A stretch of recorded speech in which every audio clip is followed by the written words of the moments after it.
Good evening, and welcome to Dan Bain's Sleepy Time Mumbles, a podcast you can miss. I'm Dan Bain, and every episode I improvise a low-stakes podcast for you to fall asleep to.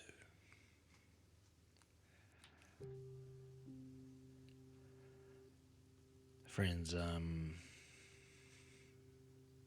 gotta be honest with you. I'm a little overwhelmed at the moment, but I'm doing my best to keep turning out mumbles. Mumbles is the constant, after all, and one cannot neglect it. If you would like to support Mumbles, you can subscribe to it. Get all the episodes, not just the 50 most recent. You can follow us on social medias if you like, but not now. They can wait. For now, put down your phone, turn off your screens, close your eyes. Now it's time to be mumbled to sleep.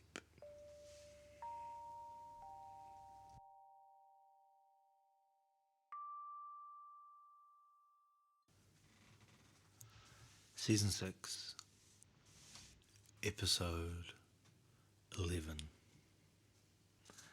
You need to learn your lines, Sirrah. Dear friends, one of the reasons I have been so absent and mislaid is on account of my casting in a professional production of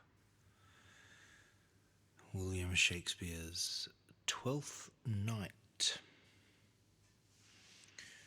The next 4 weeks I'll be in rehearsal for that. I've already been in it for one. I play Sir Toby Belch, a clown role, a drunk clown role, and friends, I need to learn my lines. Let's begin. Sir Toby enters in Act 1, Scene 3. What a plague means my niece to take the death of her brother thus. I am sure care is an enemy to life.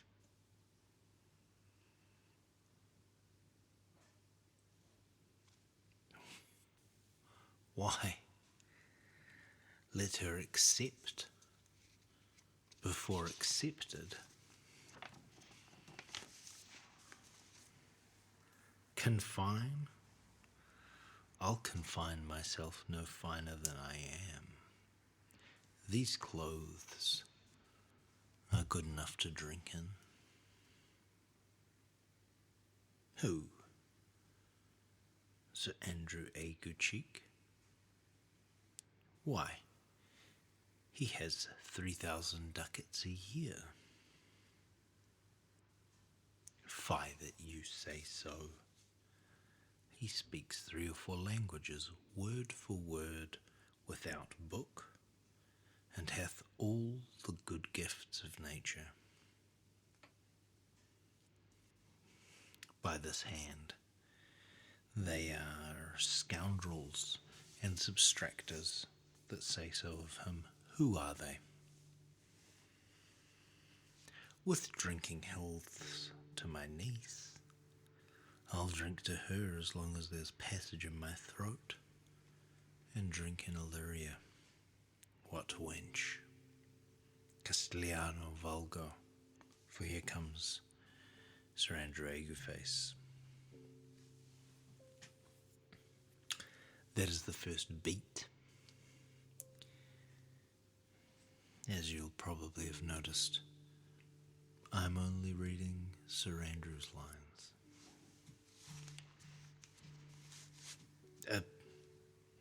Sir Toby's lines. Gosh, I'm very familiar, clearly, with who I am and what I'm responsible for. The scene continues. Sir Toby says, "Sweet Sir Andrew, accost, Sir Andrew, accost my niece's chambermaid. You mistake, knight. Accost is front her, board her, woo her, assail her.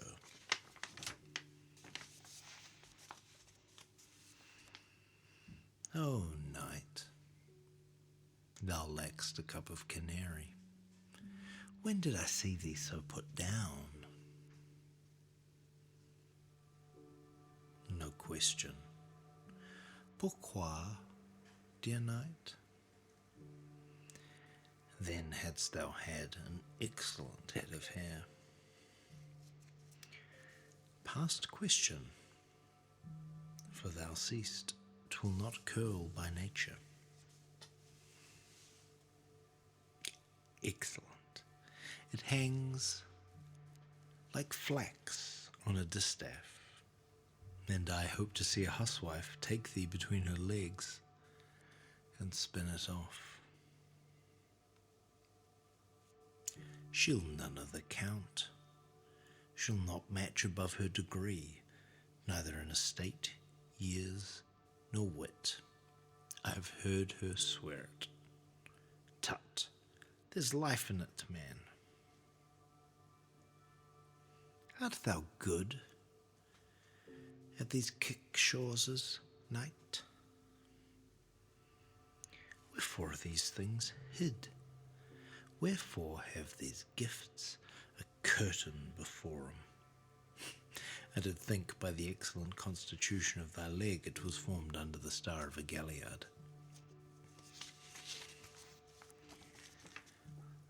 What shall we do else? Were we not born under Taurus? No, sir. It is legs and thighs. Let me see the caper.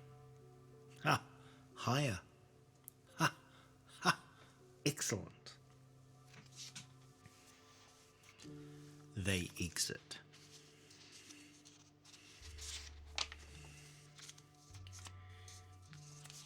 We advance several scenes. Enter Sir Toby. A gentleman.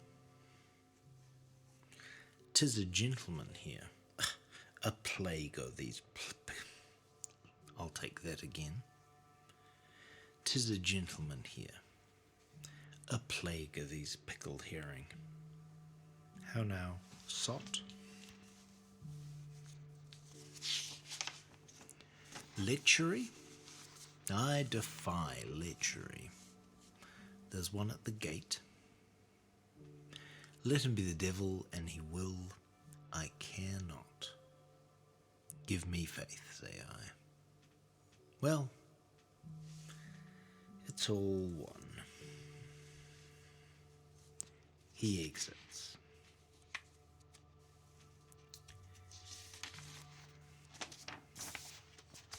Let us advance several scenes again.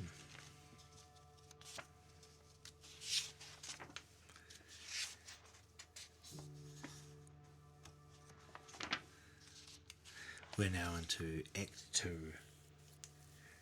Scene 3. Enter Sir Toby and Sir Andrew. Approach, Sir Andrew. Not to be abed after midnight is to be up betimes, and deliculo segure, thou knowest.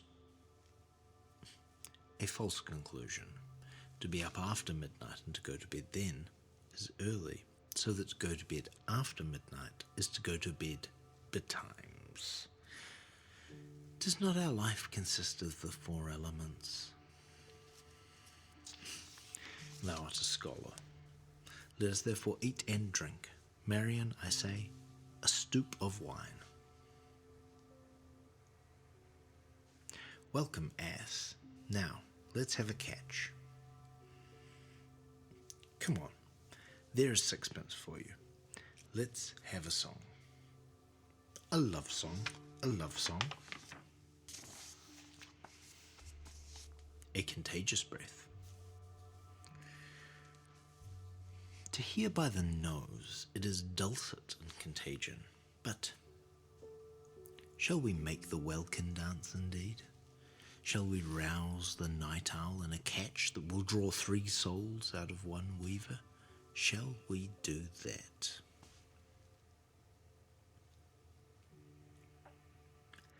Am I not consanguineous? Am I not of her blood? Tilly Valley, lady. There dwelt a man in Babylon. Lady, lady. We did keep time, sir, in our catches. Snack up.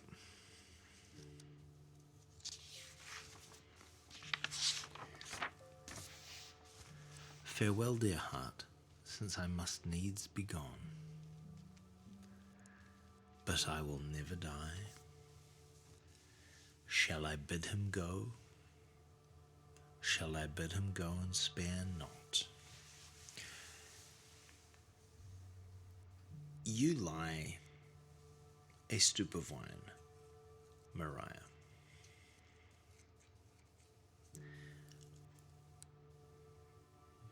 That is the end of the beat, but the scene continues. Do it, knight. I'll write thee a challenge, or I'll deliver thy indignation to him by word of mouth. Possess us, tell us something of him. What, for being a Puritan? Thy exquisite reason, dear knight?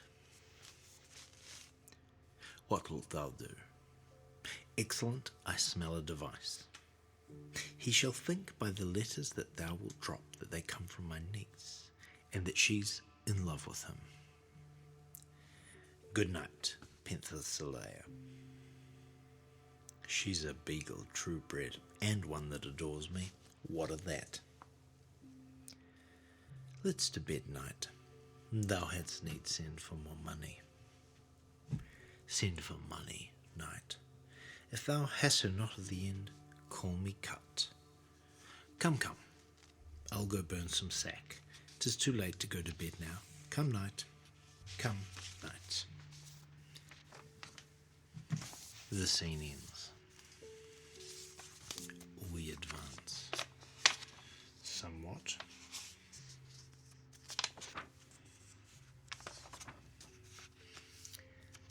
Scene 5. We will fool him black and blue, shall we not, Sir Andrew? Here comes the little villain. How now, my metal of India? Here's an overweening rogue. Peace, I say. Ah, rogue.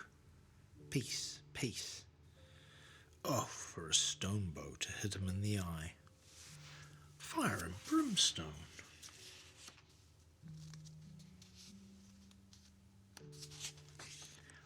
knots and shackles. Shall this fellow live? What? Out, scab. Marry, hang thee, brook. Oh, I make up that. I could marry this wench for this device, and ask no other dowry with her but such another jest. Wilt thou set thy foot on my neck? Shall I play my freedom at trip-tray and become thy bond-slave? Why, thou hast put him in such a dream that when the image of it leaves him, he must run mad. To the gates of Tartar, thou most excellent devil of wit. The end of the scene. Act 3, Scene 1. Enter Sir Toby. Save you, gentlemen. Will you encounter the house? My niece is desirous you should enter, if your trade be to her. Taste your legs, sir, put them to motion.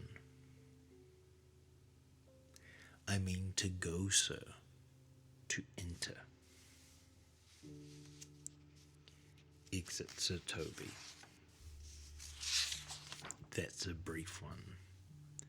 Act 3, Scene 2. Thy reason, dear Venom, give thy reason. Did she see thee the while, old boy? Tell me that. This was a great argument of love in her toward you. She did show favour to the youth in your sight only to exasperate you, to awaken the dormouse valour, to put fire in your heart and brimstone in your liver. You should have then accosted her, and with some excellent jests, fire new from the mint, you should have banged the youth into dumbness.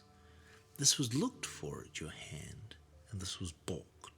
The double guilt of this opportunity you let time wash off, and you are now sailed into the north of my lady's opinion, where you will hang like an icicle on a Dutchman's beard, unless you do redeem it by some laudable attempt, either of valour or policy. Challenge me, the youth's... I'll take that again. Challenge me, the Count's youth, to fight with him. Hurt him in 11 places. My niece shall take note of it, and assure thyself there is no love broker in the world can more prevail in man's commendation with women than report of valour. Go, write it in a martial hand. Be cursed and brief. It is no matter how witty, so it be eloquent and full of invention. Taunt him with the license of ink. Go about it. Let there be gall enough in thy ink, though. I'll take that again. Let there be gall enough in thy ink, though thou write with... I'll take that a third time. Let there be gall enough in thy ink, though thou write... I'll take that a fourth time. Let there be gall enough in thy ink, though thou write... Though thou write... Let there be gall enough in thy ink, though thou write with a goose pen, no matter about it. We'll call thee at the cubiculo. Go. And cross-gartered? Come, bring us where he is. They exit.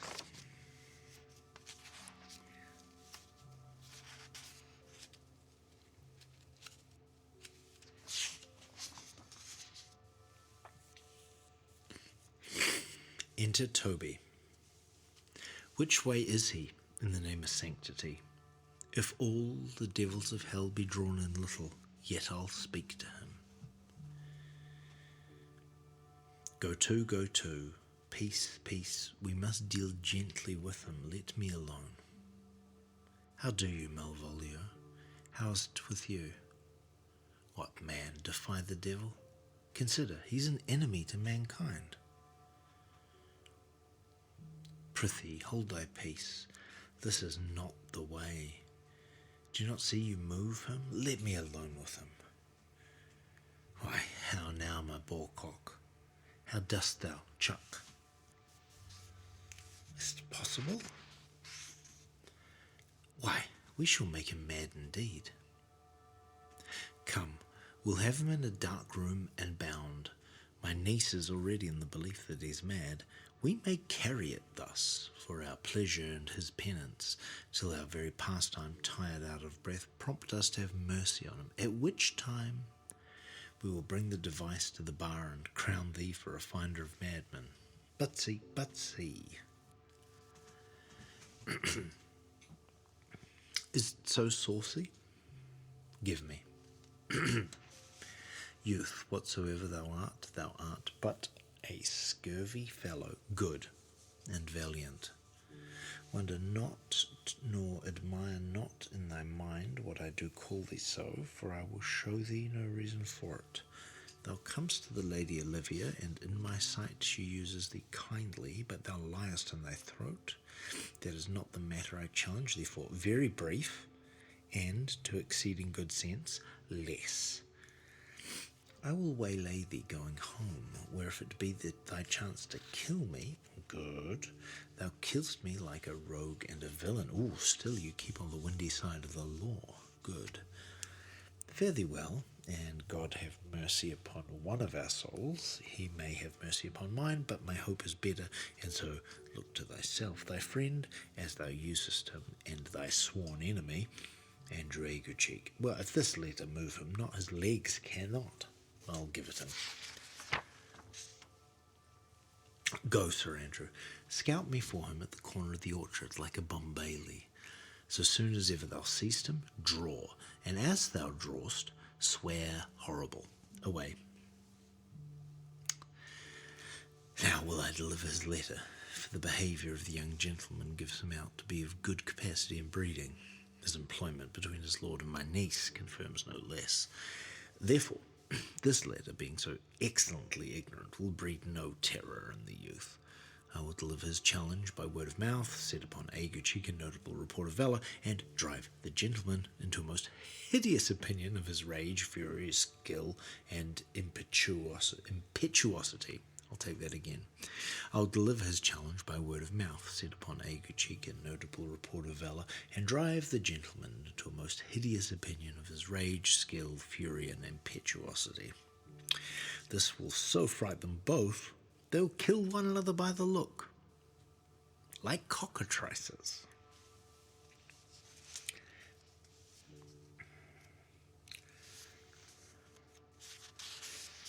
Enter Sir Toby. Gentleman, God save thee. That defence thou hast, betake thee to it. Of what nature thy wrongs are thou hast done him, I know not, but thy interceptor, full of despite, bloody as the hunter, attends thee at the orchard end. Be here and thy preparation, for thy assailant is quick, skilled, and deadly. You'll find it otherwise, I assure you. Therefore, if you hold your life at any price, betake you to your guard, for your opposite hath in him what youth, strength, skill, and wrath can furnish man withal. He is knight dubbed with unhatched rapier and on carpet consideration, but he is a devil in private brawl. Souls and bodies hath he divorced 3, and his incensement at this moment is so implacable that satisfaction can be none but by pangs of death and sepulchre. Sir, no, back you shall not to the house, unless you undertake that with me, which with as much safety you might answer him. Therefore, on, or strip your sword struck naked, for meddle you must, that's certain. I know the knight is incensed against you, even to a mortal arbitrament. I know the knight is incensed against you, even to a mortal arbitrament, but nothing of the circumstance more. Nothing of that wonderful promise, to read him by his form, as you're like to find him in the proof of his valour. He is indeed, sir, the most skilful, bloody, and fatal opposite you could possibly have found in any part of Illyria. Will you walk towards him? I'll make your peace with him, if I can. Oh, why, man, he's a very devil. I've not seen such a farrago. I had a pass with him, rapier, scabbard and all, and he gives me the stuck on with such a mortal motion that it's inevitable. Aye, but he will not be pacified. He's scarce.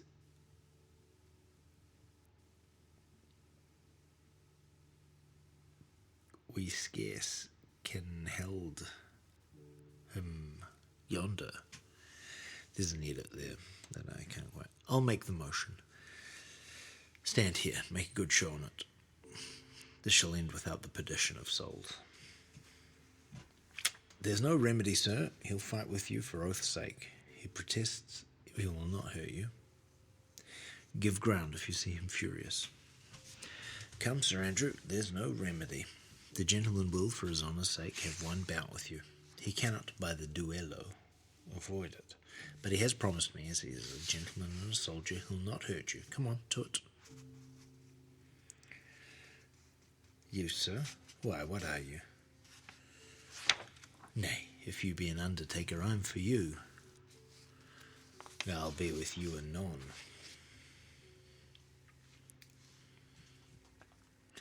A very dishonest, paltry boy, and more a coward than a hare. His dishonesty appears in leaving his friend here, and necessity in denying him, and a coward, a most devout coward, religious in it. Do cuff him soundly, but never draw thy sword. Come, let's see the event. I dare lay any money 'twill be nothing yet. What are we up to now? Act 4, Scene 4? Something like that? Act 4, Scene 1. Hold, sir. Come on, sir, hold. Come, sir, I will not let you go. What? Nay, then, I must have an ounce or two of this malapert blood from you. Madam?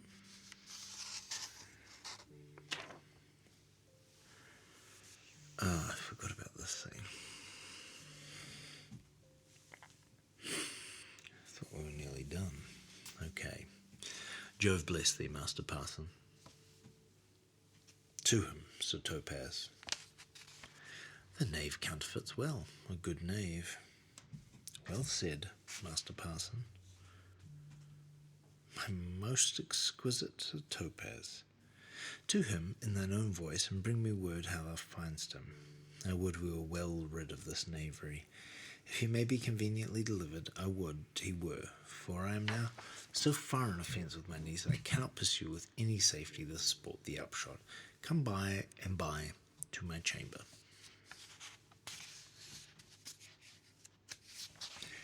Okay.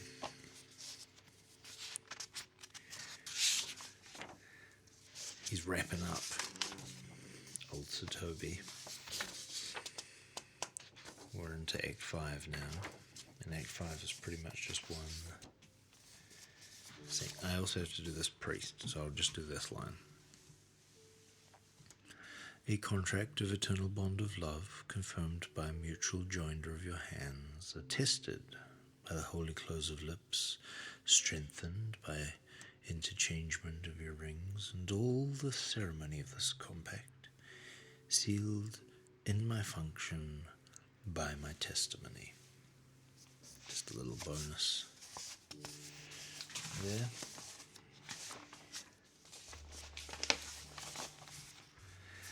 That's all one.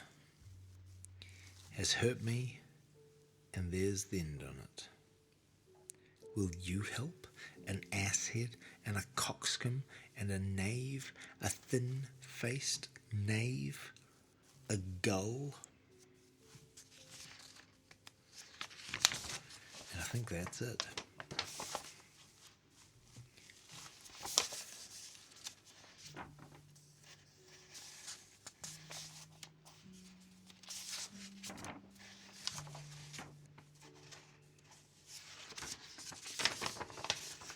Yeah.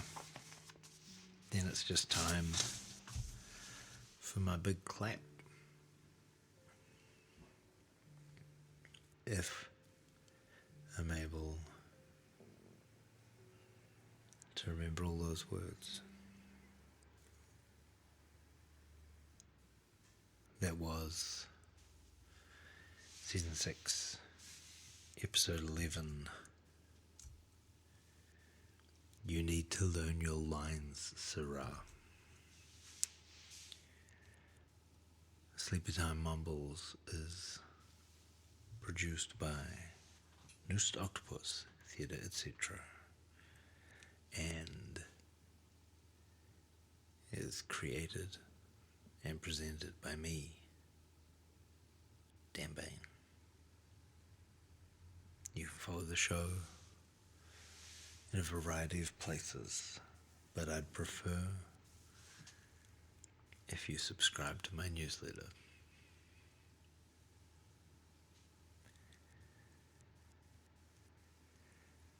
Until next time.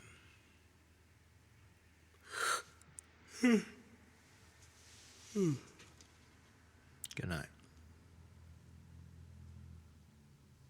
Sleep tight.